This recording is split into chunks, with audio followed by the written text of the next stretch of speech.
Hi there, Barnes & Noble Facebook fans. Thank you for all your wonderful questions. We're going to answer 10 of them here today. I hope I'm coherent, so let's get on with it.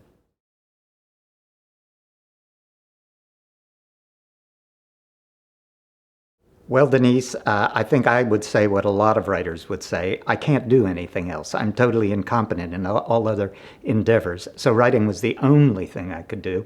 And when I was a kid, I liked scary stories, stories full of wonder, and funny stories. So now I write spooky wonder stories full of humor.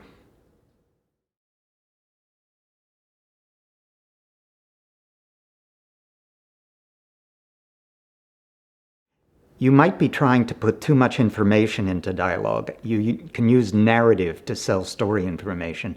Use dialogue largely for character, to explore the people and how they talk, and that'll probably solve a lot of your problem.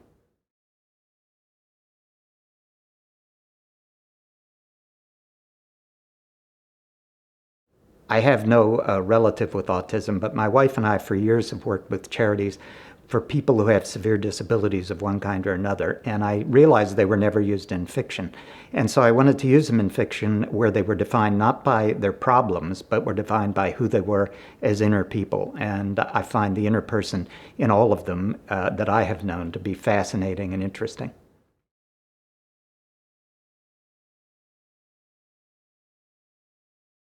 Dogs are all angels. They chuff just like anything else. It's a positive sound. They don't make negative sounds. Dogs will chuff at you out of affection, and you can chuff right back at them and not offend them. But don't chuff at a 300-pound tattooed biker with a pierced eyeball. He won't know you're being affectionate and he'll beat the crap out of you.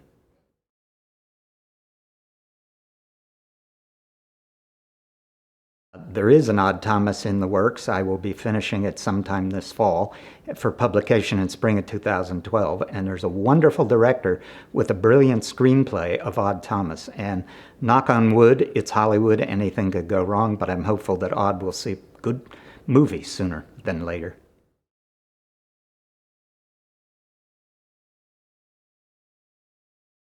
Yes, more often than not. I've written several books to the music of Israel Kamakavivo Ole, who is a great Hawaiian singer, no longer with us.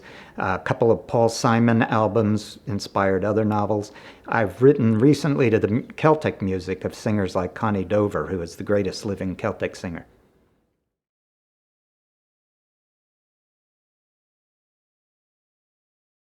From a dog's point of view, I've written parts of books from a dog's point of view, but I don't think I could ever write an entire book from a dog's point of view. It might get a little tired, but if you go back to Dragon Tears, you'll see scenes from a dog's point of view, and I had a great time. I think I was a dog in a previous life.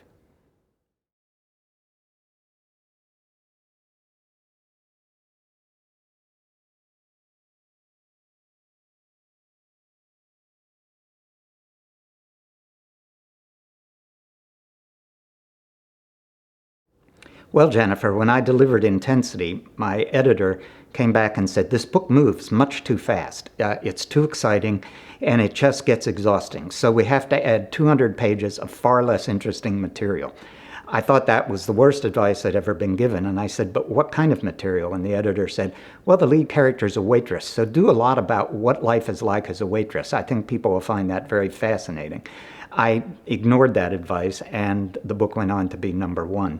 Uh, that advice your daughter received is very bad. You will have lots of people all your life, if you're a writer or anything else, telling you you can't do what you're doing or that you're doing the wrong thing. Do what you love, and it'll all turn out just fine.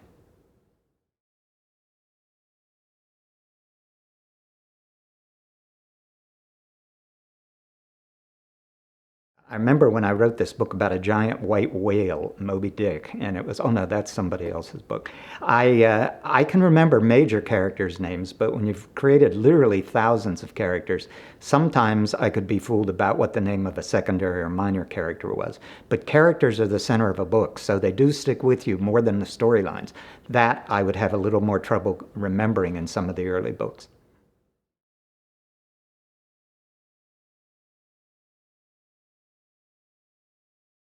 it's good you need your Koontz fix, Michelle, because I need to buy shoes and food. So I need everybody with their Koontz fix. The next book is the fifth and final in the Frankenstein series that comes out in May.